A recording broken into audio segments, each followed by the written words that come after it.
Would you go back? Safety one. Yeah, It's smooth one coming this way. Courthouse. If you go It's back not towards left, town, yeah, going back towards town's I'm worse. not going back that way, I'm going right on around the interstate. Double check, make sure. okay, I'd like to call this meeting to order of the 3 MPO. It is 6:05 p.m. on November 16th, 2023. So we have a public comment period. I don't think we have any public comment, do we? There's no public. No public. Okay, approval of the minutes. I'll accept a motion of. Second. Any discussion, comments? You got both of those? Yeah. Okay. I believe that was Mayor Lucci and Mr. Blanca. It was Ron. Ron. Oh, I'm sorry. Okay. No comments? All in favor signify by saying aye. Aye. Opposed, the same. Motion carries.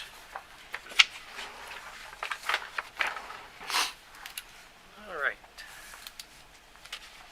Committee reports, Citizens Advisory Committee. I see Christian's here. You would introduce yourself so that.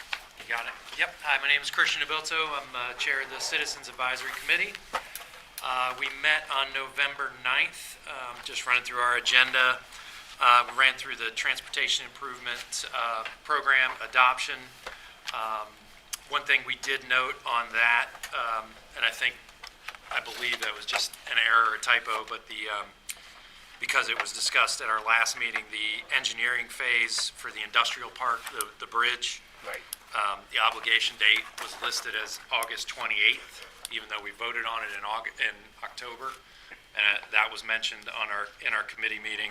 We're assuming that was a typo and needs to be fixed, so, right? Well, how that actually worked was the draft TIP was prepared prior to that TIP amendment. So what we had advertised was the old date, which the policy board updated and essentially amended that, so we corrected it. But it was duly advertised. So the Thanks. obligation date Yeah, the application date was updated. should correct. be what? Should have been, Yeah. it should be August? Because it was listed in the TIP as August, but we voted to obligate the funds in October. Well, to include it in the TIP, it should have been moved to October, I believe. October 28th, I Yeah. think. October That's what we had on 28th. our October That's the agenda. correct date. Okay.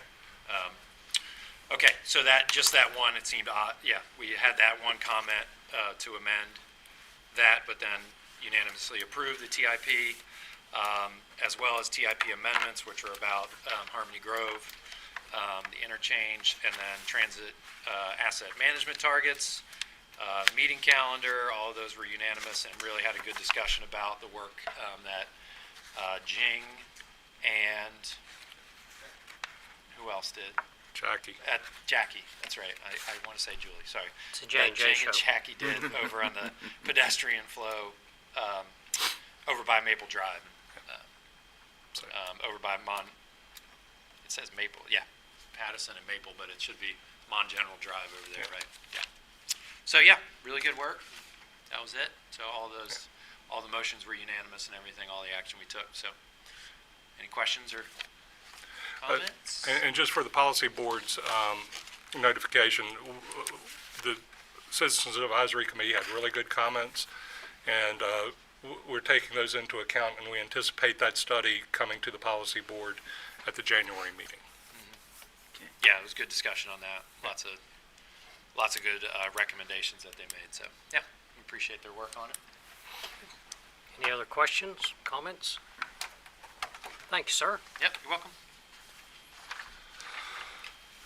Alrighty. Mayor Lewis is unable to be with us tonight, so the finance report will be, It's Yeah, that's it. is- And you will find the finance report in the agenda packet. Policy board members, I apologize for my absence from the meeting this evening. The following is the financial report for the month of October 2023. Beginning balance $168,707.66. Two deposits totaling $21,276.87. 21 disbursements in the amount of $39,596.45, with leaving us an ending balance of $150,388.08. Please let us know if you have any questions. Respectfully submitted, Patricia Lewis, Mayor of Granville, Treasurer, MMMPO. Any questions, comments on the report? I'll entertain a motion. So moved. Second. Second. All in favor signify by saying aye. Aye. Opposed, the same. Motion carries. All right. Transportation Improvement Program adoption. Sorry, Executive Director. Executive Oh, Committee. oh, yeah. I guess I did go, sorry. I was cutting you out of it. It's your turn to talk. It's probably a wise thing to do. I have a lot to say today. I would like to let the policy board know that we've been contacted by the Mon Valley Green Space Coalition on producing a map, along with the city of Morgantown was contacted. Both the MPO and the city of Morgantown, and I believe I did mention this a little bit at the last policy board meeting, have agreed to provide staff assistance in the preparation of a map outlining a potential greenways throughout the community. So the city and the MPO will be providing assistance with that. The data collection and analysis is underway for the downtown study. And we have an agenda item discussing some additional work that needs to be done for that study by a separate consultant, and I'll be happy to discuss that during the agenda item. We have been contacted by our auditors. We provided them with all the information they need, and our audit will be underway starting on November the 20th. Let's see, we have been working with West Virginia DOH at the last policy advisory committee. The construction engineer for the district let us know that right-of-way is beginning to take place, the acquisition, for West Run, for Van Voorhees, and for Greenbag Road. So the district is in receipt of all the plans for those projects, and those projects should be underway for construction in accordance with the TIP. We also have been working with the traffic engineering, both on the signal at exit 155. That project is, at this point, they are in the process of programming it and getting a design prepared for that project, but it is on track. As I think I mentioned at the last meeting, that would probably occur something on the order of 4 to 6 months from when we were discussing it. So that is also moving forward.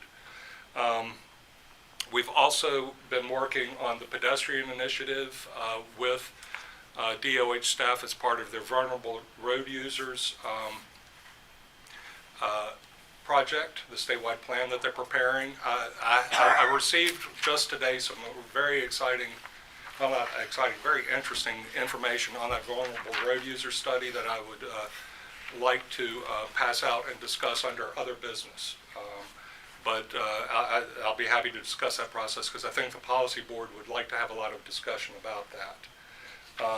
Or at least have the chance to ask some questions about it, rather than addressing it during my report. I'm also still examining the issue of the credit card. I think I have a recommendation, but I'd like to get together with the chairman and the treasurer to discuss that before we move forward with it, but I'm still looking into that situation. Just a reminder, January is the regularly scheduled executive director's review, so we will be forwarding our review form to all the policy board members in December for your input into my review. And just as an update, I will be taking a fair amount of vacation in December, probably the first week in December, and also around the Christmas and New Year's holidays. Finally, I'm also scheduling a fairly long vacation in February. I'll probably be out of town. Out of town. I'll be out of town for about 2 weeks. Across the big in pond. February. Yes, across the big pond, yes. So that's my report, Mr. Chairman. Any comments, questions? Alrighty. Don't need any action on that, do we? No. Now we can do the Transportation Improvement Program adoption. Thank you, Mr. Chairman. The projects typically scheduled in the TIP that this policy board has approved are essentially the same. I will note that the project that was tabled at the last meeting is included in this draft TIP. So the policy board, with the approval of this TIP, would not have to take that project from being tabled. Okay. So it's essentially the same list of projects that everybody's used to been working for, without the amendment that comes right after this. Yeah. Plus, if there's something in that from that previous one, we'll Right. be able to adjust that later Right. if need be. And just a quick clarification on the process. What happens is, once the project's in the TIP and the state obligates those funds, we typically take the project out of the TIP proper list and put it in a list where we are tracking obligated funded projects, so we can monitor the progress of those projects until they're complete. So we would greatly appreciate a motion and adoption of the new TIP. I'll entertain a motion. So moved. Do we have a second? Second. Okay. Well, I guess I should ask for the comments after the second, but if there is any, I'll entertain them. But if not, all in favor signify by saying aye. Aye. Opposed, same. Motion carries. Okay. Now we go to the TIP amendments. Thank you, Mr. Chairman. It's always odd when you adopt a new TIP and then have to amend it immediately afterward. But we did receive a request from the Division of Highways to amend the TIP to include the Harmony Grove interchange. In FY 23-24, the engineering for the Harmony Grove interchange, funding source HNPP federal funds in the amount of $3,330,000. Total funds $3,700,000. FY 24-25.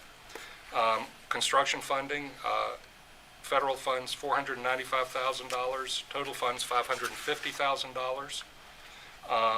And FY 25-26.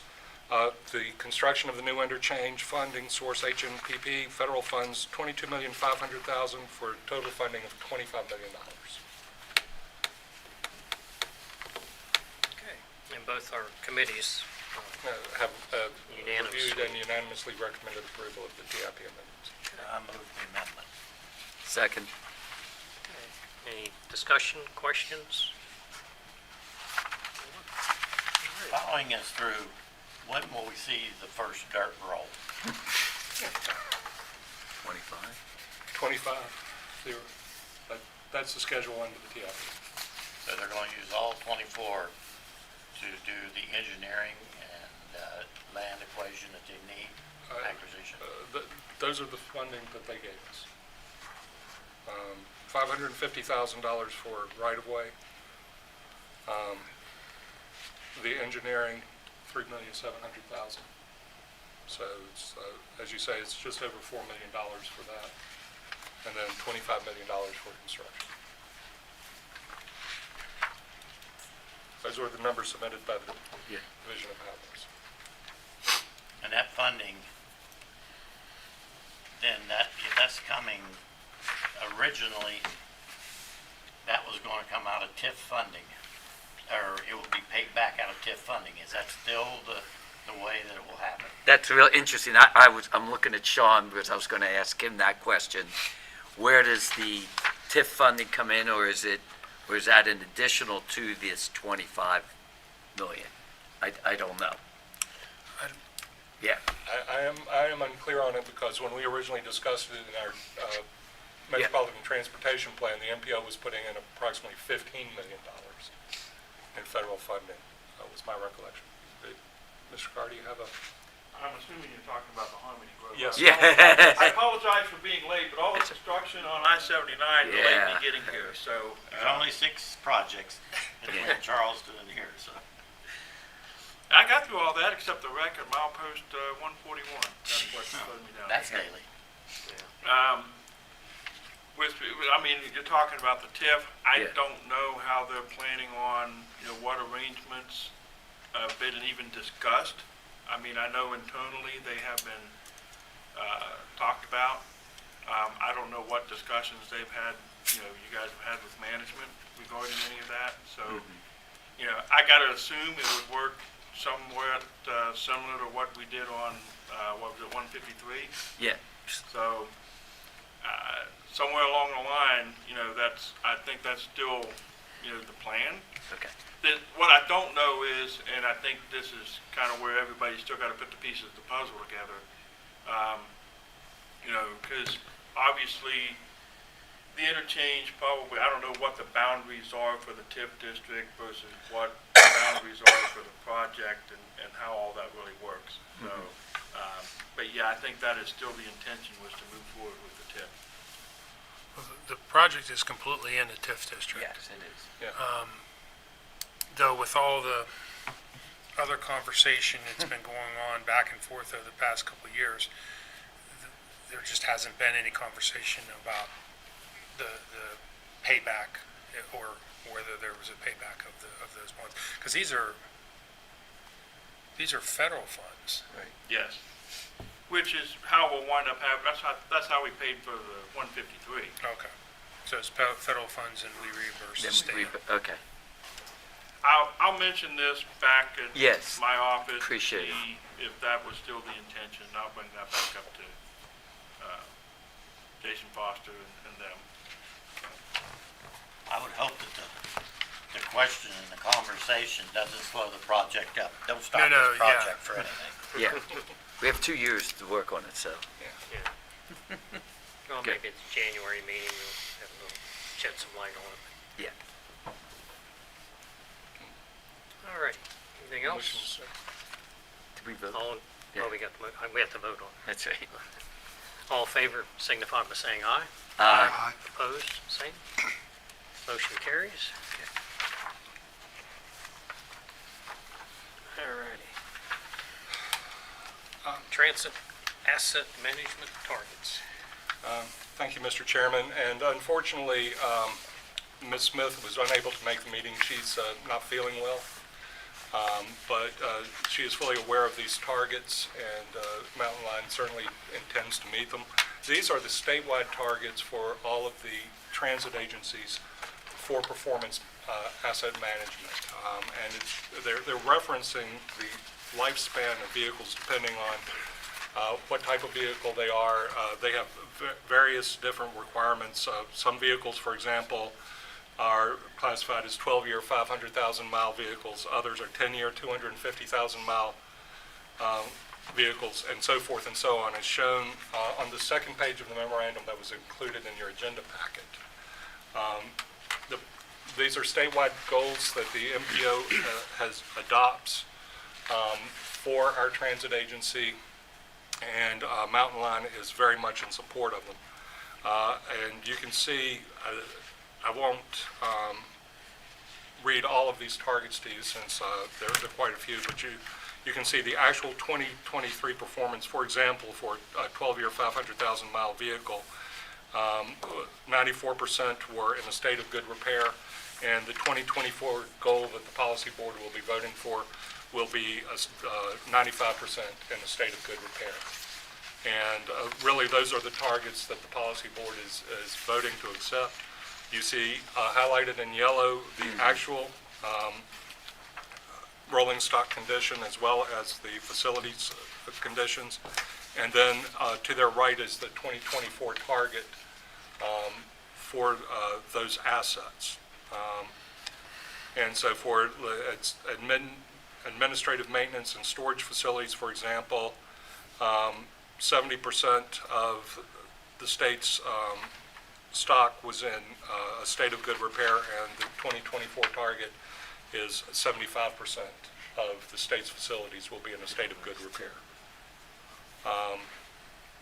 So, And they're pretty close Yeah. already. I mean, if you look at 2022, yeah, on the 12-year, 78%, and they've been 94%. right, So yeah. they're pretty close anyway. So, but the MPO is required to adopt these asset management targets for our area. We could develop our own targets, but at this point, particularly for transit, I don't see any need to recreate the wheel. So the Citizens Advisory Committee and the Technical Advisory Committee both reviewed these targets and unanimously were recommended approval by the policy board. I'll entertain a motion so we can discuss. Move to approve. Second? Second. All right. Now, do we have any discussion, questions, follow-up, comments? My question would be, is where was the criteria? Where did you get the criteria to set up a matrix of this? It's actually criteria in the federal regulations for transit agencies. They are required to come up with criteria and set their own goals. But the actual breakdown of the rolling stock type and so forth is set by the Federal Transit Administration. Because I'm always a little leery, and I will tell you, the state for the BOE's buses is set at 12 years. And I will tell you, there is some buses that certainly needs replaced before that, but there is also buses that still have good repair and still plenty capable of be operating after 12 years. And that probably needs looked at some point in time. But if that's the criteria everybody's putting out there, I can go along with it, but I just think at some point that needs looked at. Is 12 years a legitimate, and the mileage and everything in it? Yeah, they're pretty much national standards for the breakdown.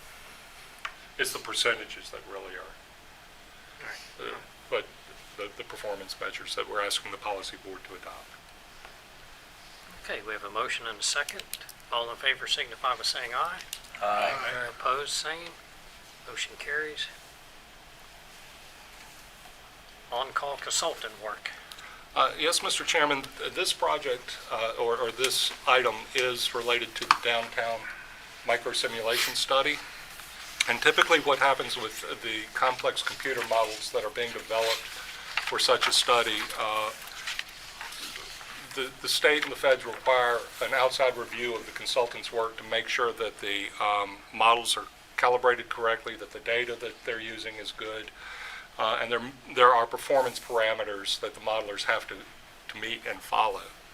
And typically on these studies, particularly with regional travel demand models, the state has had the capacity to do those formal reviews.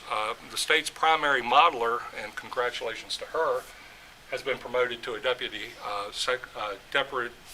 highway engineer. I believe that's correct. And she really doesn't have the time to perform that review. And so what we have is a proposal to get our on-call consultant, who is not performing the study, which is AECOM, to look at the modeling that's being done by Kimley Horn for the downtown microsimulation study to make sure that Kimley Horn is following the parameters required for the development of the microsimulation study. So this item is to authorize me to enter into a work order agreement with AECOM for their modelers to oversee Kimley Horn's modelers. And that would be a work order up to the amount of $25,000. We have two ways we can fund this. One, we do have enough funding left over in the downtown microsimulation study budget to accommodate that, of which 20% is local match. Or we have a similar amount available in our PL 104 funds, $25,000 for on-call consulting work, which the funding is 10% local from Mon County and the city of Morgantown, and the other 10% is from the Division of Highways in the state. I think we're happy to use either funding source for that, though I think it would be probably more difficult to utilize the suballocated SDBG funding that we're using for the whole study to do that than it would be for us to use the PL funds, and we would also be saving 10% of the cost from the local match. So given those considerations, the staff recommendation is to use our PL funds for that, with the caveat, and the policy board needs to be aware, that those funds will not be available if some other small project comes up. We would not be able to use those suballocated SDBG funds for that. When would they be available again? July 1st. So we have $25,000 budgeted for such work as a catch-all if something comes up in the current work program. Is The there note funds is- that can be moved to do that if that would arise? and we need them? We could figure out a way to do that if we needed to, but it would take a little work on the budget to make that work. So the PL funds will be 10% combined Well, from the county and the city? yeah, but that's already the funding that the city and the county have provided. That's what I'm saying, it's not, We wouldn't be requesting new funding from the Right. city and the county. that's where I was thinking with Yeah. that. And the 25,000, Yeah. somewhere I read in here that the state would match up to 50%, is that correct? No, No. no. The state, with our normal PL funds, already provides 10% of our match. So in essence, 25,000, you'll have 20,000 of federal PL funds, 2,500 state, 2,500 local. Yeah, Okay. right, I see what you're saying. correct. Okay. So, for example, if we do not spend the 25,000 we still have available in the suballocated project, theoretically, the partnerships that participated in funding that STBG grant would be Prorated. get their money back in a prorated format. Okay. I will also use this just as an opportunity. We will be preparing a draft budget in January. So if any of your agencies have work that you would like to have the MPO do, please get it to me and I can include it in the draft budget. But that's just an advertisement for others. I move to authorize the executive director to sign the purchase order up to 25,000. Second. And there's a second. Is there any discussion, questions? That's for the PL funds? Yeah. Does this affect at all the timeline scheduling on this? No, Is there any kind of conflict here in that we're using two different firms. but firms that are already pre-selected? Yes, we went through an on-call consultant selection process that was duly advertised and met the requirements for procurement. Similar to the way the state does it. Anything else? All in favor signify by saying aye. Aye. Opposed, the same. Motion carries. MPO Large Project Priorities Survey. Yes, Mr. Chairman, this is a project that came about after discussion with you and quite a few of the policy board members about how we were moving forward and what things were priorities for the MPO. I did an informal survey of the policy board members, giving the policy board members a list of the projects that are not currently committed, but that are Tier 1 projects, large projects, in our Metropolitan Transportation Plan.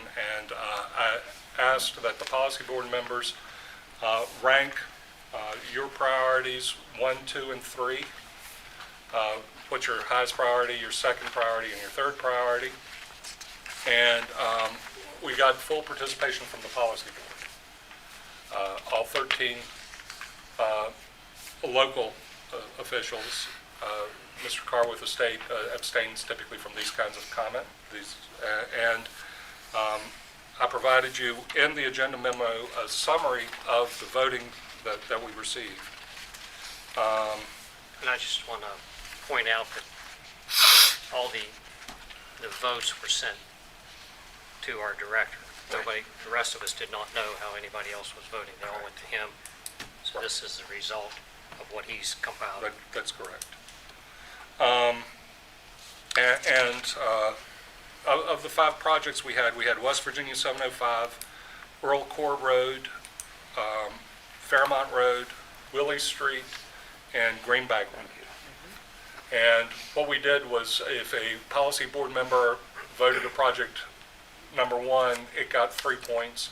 If it was voted number 2, it got 2 points, and if it was voted number 3, it received 1 point. We totaled up the points, and the number 1 project was Greenback Road with 23 points. The number 2 project was Fairmont Road with 21 points. And then Willie Street was the number 3 project with 13 points. Earl Core Road was the next to last project with 12 points. And West Virginia 705 had 8 points. I will say all of the projects, I think, exhibited, they all at least received 1 first place vote. And the minimum number of policy board members that voted for any project was 5, which to me indicates that all of the projects do have support among the policy board members. They're just not the highest priorities. The way I would like to report this is that our primary priority is Greenback Road, and we have a strong second priority with Fairmont Road. And Who are we reporting that to? I'm sorry? Who do we have to report that to? We don't, this is giving staff direction on how we seek funding. Okay. When the funding becomes When available, funding becomes available, grant opportunities come. we'll go for Greenback Road. Yeah, because We'll that go was for my Greenback. question. I thought this was kind of an internal exercise, and I'm fine with Yeah, the shake yeah, out of it yeah. all. Well, but also the state has changed their policy for their STIP development, and it includes MPOs having the opportunity to present to DOH management our top priority. So when that opportunity, which should come around this coming year, because the state's updating their STIP, the staff has direction on which projects to present. Yeah. No, my only comment, they're all important. Yeah, they are all important. And what we ought to do is go fight like other communities do for all of them. Yes. But, I think this was a good exercise, and we've got, Right. agreement. So. I think But I just didn't know if it was required or. No, we have to no, report things. this was, I think, a good exercise so the whole policy board understands where we are with it. But we will use it as direction to staff as we move forward.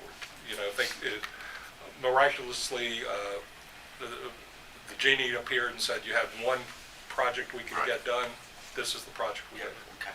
And I think it's good for us knowing that we're basically all on board for Greenback Road. So it gives guidance as to, Right. like he said, if funding Sometimes comes. the genie appears and says, this is the project we want you to do. Right, we'll take that money too. That probably happens more times than not. And we don't turn that down either. So. But I just, the only comment I had, I think they're all important. Right. If it gets out in the press that, hey, Earl Core or not, was not as high as this, they're all important. This is kind of an internal. Right, and that, I think that was my point. Every one of these projects got at least 1 top priority vote from a policy board member, and multiple policy board members voted for all of them. It was just those 2 came out with the most points, but we view them as all being very important. They wouldn't be tier 1 projects if they weren't. So we felt this was a good exercise to give staff direction on where we're going with it. So, And that's Yeah. easily changeable. Right. I mean, in the future, if we Right. So, hey, this is kind of what we all get together, so, Yeah. okay, we've changed our minds, this is whatever, but, And that's very, but I think this is a good exercise for the policy board to go on periodically, because it gives us good direction, absolutely. so. All right. Do we need any action on that one? As long as the policy board accepts the report, we're good.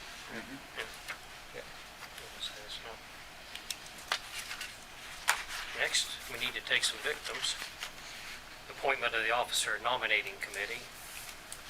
So we need to obviously appoint a committee to do next year's officers, so I'll wait for volunteers and then I'll take victims.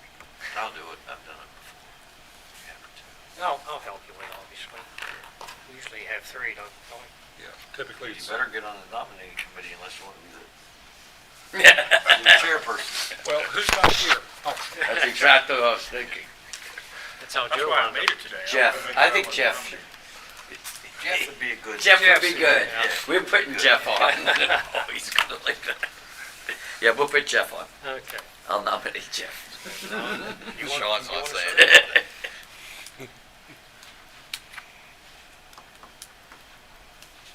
Okay. So we have, Ron, Jeff, and me. okay. Yeah. If somebody else wants to serve, I mean, it doesn't matter, we have 7 of them. Yeah. So if anybody else wants to jump in, that's fine too. And I'm appointing Ron to be chair of that. Which means you have to make the contacts with everybody. All right, next. Better volunteer, Luke, you're gonna be. I'm his partner. Okay, any other discussion on that? Okay. Next is the 2024 meeting calendar. Yes, Mr. Chairman, and that was included in the Right. meeting agenda packet. Anybody have any comments on it? I'm assuming we'll stay here until we move back down to the city or what? That was the assumption, and in fact, at the last policy committee with the chamber, we asked the city when council chambers would be ready, and they said the end of January, so we're anticipating meeting here in January, and then the March meeting would be at City Hall, is the current plan. Praise the Lord. You just want the free parking. I was gonna say, I like the parking here, it's a whole lot easier. Yeah. Definitely. So, We're not kicking anybody out. If you want to stay, Yeah. we can still do it here, but, okay, meeting calendar. Other business, Yep. you want to do yours, you want to do mine first? We can do what- yours, man. well, why don't we do yours, because I think this one will entail more discussion. Okay. I'd had some thoughts about, and this would require a bylaws change, but the Morgantown Area Partnership, you know, as Ron always accuses me, I want to speak with one voice, and they're so active in all of the same things that we are. And what I'd like to ask is maybe we get a committee together from a few people and see about appointing them, having, giving them a seat on this board. Because I think sometimes we wind up, they're going one direction, we're going the other direction. Because Russ is such a wealth of information on this, and obviously you can't look at the person because it's going to be years down the road, but I want to put that out there, food for thought. If this policy board thinks it would be a good addition, or do we want to remain where we are, or whatever, and I don't need conversation now, but just maybe want to put it out there and have everybody be thinking about it when we talk amongst ourselves, so that was just a thought. So if whatever your thoughts are, maybe give them to Bill and we'll go from there. And if it's something we want to pursue, then we could, because there'd be some logistics. And I was one in the beginning of this whole thing, back when it first started, was I always said it should be all elected officials except for WVU and the state. And, so anyway, in Mountain Line, so it would change. We'd have to do some. Is how would that person be appointed from MAP, or so those, all that kind of stuff would have to be discussed. So, but if there's no interest in it in the beginning, then obviously we won't need to go through that. So, if you would just throw your thoughts to. Just a question on that real quick is, I thought that's why we had a citizens advisory committee and We have a policy, Technical. and we have a policy advisory committee Okay. as well. I thought that's what they were for, Well, we're not getting good turnout on those. I mean, we're getting good turnout. I mean, so anyway, just a thought. That's a good point. What are your hopes? What do you expect? Just more leverage, if you will, or more conversation. Well, I know, I participate with MAP, and I know that they have a transportation committee that meets once a month. Right, and And we're I know- using them as our policy advisory committee. I'm sorry? We're using that committee as our policy advisory committee to the MPO. So then they're For the already policy involved. advisory. Yeah. But anyway, I just throw that out there if there's The no only interest. thing I like about it, it would make the committee 14. I hate 13. I hadn't thought about that. Yeah. Mr. Director, would you mind sending the board out a copy of the bylaws? I'm sure it's been a while since we've seen them. Sure, I'll be happy to. Yeah, we can look at it, yeah. I'll send So- out I think it's bylaws. worth looking at. We'll I was discuss just- the pros and cons at a future meeting. Right, that's what's my, I just want to throw it out there and see if there's any interest at all, and if Yeah. there is, then we'll And- pursue. And typically, the way we've handled that is if there's a notion that the policy board would like to change the bylaws, we establish a committee Mhm. to discuss them. Which we've done a couple of Right. times. Yeah. Yeah.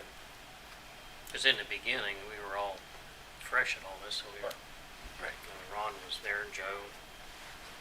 So anyway, that's it for What do you mine. say, now we're all older? We're all over it. Well, Patty was there too. She was in the beginning too. Oh, don't say it to that a woman. So anyway, that was my other business, but I know Bill wants to Yeah. discuss some things there. We've had a lot of talk and have heard some from the DOH traffic engineering folks about the pedestrian safety initiative that we worked on with WVU and everybody. And it's also now dovetailed into the statewide vulnerable road users study, which we had the public meeting at Mountain Line for. And to be honest, we've had some difficulty getting those folks to respond to us. And I literally got this afternoon an email both with a draft of the vulnerable road users report.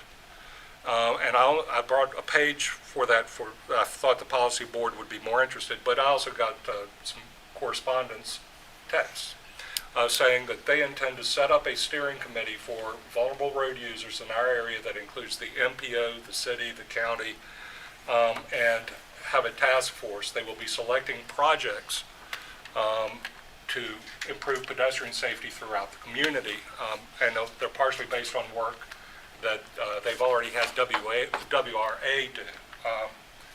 If you'll take one and pass it around and start something the other way. I found this particularly interesting. This is a page, and I'll give you one of it, from the statewide vulnerable road users report, where they did a systemic analysis of the street network throughout the state. And they have another table that also shows where the incidents are occurring. But this is the engineering analysis of facilities throughout the state, and including an analysis of the population that uses these facilities. Vulnerable road users means non-motorized transportation, people walking, people riding bicycles, and so forth. And this is based on an engineering analysis. It's got the top 25 roadway segments in the state, of which the first 6 are in Monongalia County, and a total of 12 of the top 25 are in Monongalia County. It's nice to be popular, huh? Yeah. I think this reinforces kind of what we've been hearing from the public and the message the MPO has been trying to get across. So what is this committee going to do? Well, it's going to look at the projects and select projects and oversee the process that they're working with. It's similar to a process that they've been running in Huntington already. And they have for a while. I think the bigger takeaway, Bill, Yeah, I gotta be careful how to say this, yeah, that when we put the group together, The city has had great response. The county was part of it. Right. And we did get Pattison Drive Right. done. So I don't want to discount that. But in our discussions over the last year as to where do we go next, Right. all the where do you goes end up right here on this list. That's- I mean, I can unequivocally tell you our number one at WVU priority is that Beechhurst Avenue corridor. Right. So that's spot on. The problem has been being able to interact to get action. Right. In fact, I was talking to Damien the other day, and you know, the beacons, that was one of the big things. I guess you all are going even further than what the few corridors that we've done, which have been really good. And I was meeting with the students this afternoon. They're going to do a presentation to council on committee of the whole night. But I can tell you, you know, these priorities are in line with what we're all saying here. So if this group would help move those things to action, I'm all for it. Right, and in fact, the committee, I was just reading from the text, did include WVU. And I guess my excitement about this is the state is recognizing it, and they're putting forward a plan of action. And we can get Ms. Hardy here to discuss this initiative either at the January or the March meeting of the policy board, depending on her schedule and the policy board's agenda. And so I wanted to present this to everybody. I thought this was a very timely, and this is from the state's report. So I think it's exciting news for pedestrian and vulnerable road users in our area. Can you And, send us this electronically? Or did She, you? she sent the entire report, which is like 150 pages.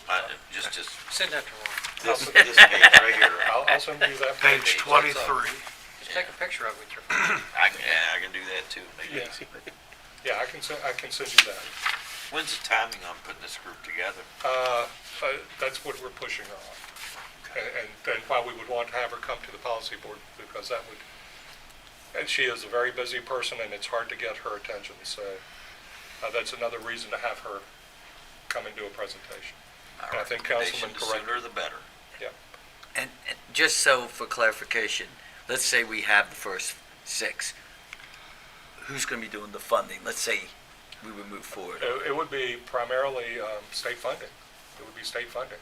The HSIP funding, Highway Safety Improvement Program, federal funding. And they fund it. I might also suggest with funding, you've got STBG sub-allocation Yep, that we could also we use could those. also tap into, that if these are state priorities, we're more than likely to put up the match versus a local match. So that's another funding opportunity with Okay. utilizing the sub-allocated funds for. And for example, what it may be is the partnership, like we did with the redesign of the Smithtown Road intersection. Maybe the HSIP funds can't pay for the design, but they can pay for the right-of-way and the construction, and so the MPO can partner in that manner. So there are all kinds of permutations that we can work with the state to make these projects happen, if we need to. So I thought this was exciting news, and I hope the policy board's pleased with it. Anything else? Just that one quick reminder, work for for our Unified Planning Work Program, let me know, and then we'll try and get it. I will also say that we haven't received our allocations yet, but we will be allocated a greater amount of PL funds if we need them. And if the, so that would require an increase in the match that we would need to operate the MPO if we decide to do that additional work. But our budget should go up on the order of 15 to 20% over and above what it is now have available. So it should be a significant amount of funding, Yeah, for this coming year. for this coming year. one of the things we've always had to do with PL funds, we've always worked a year in arrears. Yeah. So the funding that's available for this coming year is what has been advertised that Bill has seen. Yeah. That's not to say that's gonna be the same amount for the year after that and Right. the year after that, because there's a whole slew of funds that get, transferred that didn't get used and whatnot. It's kind of a mess, but, it's a complicated situation. But, yeah, the biggest question is with all the MPOs is you're gonna get, a greater allocation. The question is, can the local entities come up with necessary match for that? And the other side effect is, and we have to always keep this in mind, just because you get extra money, you gotta show a purpose for it in your UPWP. It's not like you don't wanna run out and hire a whole new person making, whatever, $50,000, then the next year, oh, well, we didn't get that full amount, so then you gotta turn right around and lay them off. So you gotta be careful with how you want to move forward with that work plan, and the work that you put in it, the studies or whatever that may be, is justified, because at the end of the day, FHWA has to approve your work plan. And if they don't like an element in it and say, well, this is just fluff, they're gonna ask you to strike it out. So that's why it's important to have a good, well-thought-out work plan for the next year. And that's why I do seek input from everybody to make sure. Yes, Mr. Austin, was this done, this analysis, pre-pandemic, post-pandemic? How recent was this? this was done for the state's ongoing vulnerable road user study required by FHWA this year. This year? This year. Thank you.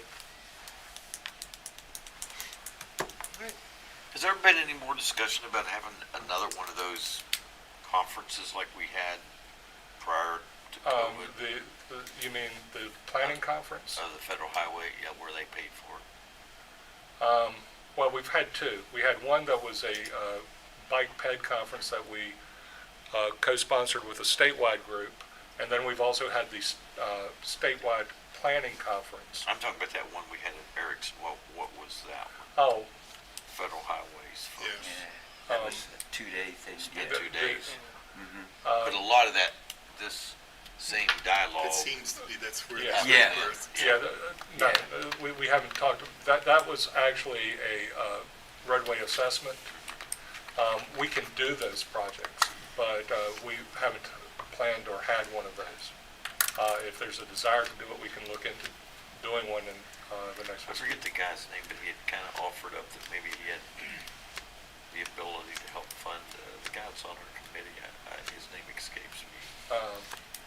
Matt Skiles or? No, from Federal Highways, it's where interfaces there with WVU. I should remember his name. I've been not too. I'd have to. Morgan, is that his name? Morgan. Oh, Andrew Morgan. Andrew. He is actually with LTAP, Yeah, LTAP.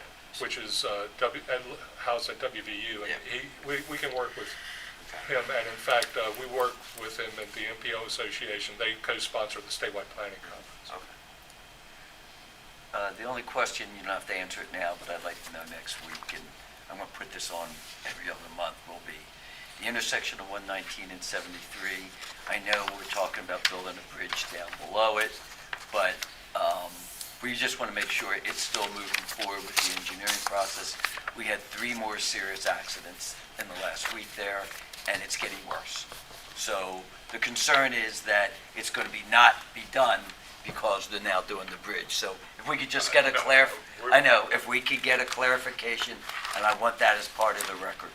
So we get that, but we got to do something. This intersection's getting worse. Yeah, I do know that the contract for that was advertised and they took bids on it. And Okay, I- which is great. Yeah, I was And I gonna say, believe as And which far is as I great, know, just it's so still we going can show forward. it's moving Yeah. forward.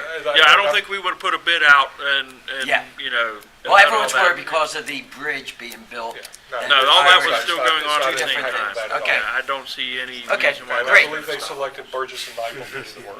Okay, if we could just get Just like something, that. I just need something on it. Well, and the MPO did suballocate our SDBG Yes, funds for we it, did. so we're on top of that. Okay. Thank you. But that was a contract for a design that could take up to 2 years. I know, I know. So, I'm right there with you on that. I know. Okay. All right. Anything else? As always, I want to thank all of you for volunteering your time. We're adjourned. We are.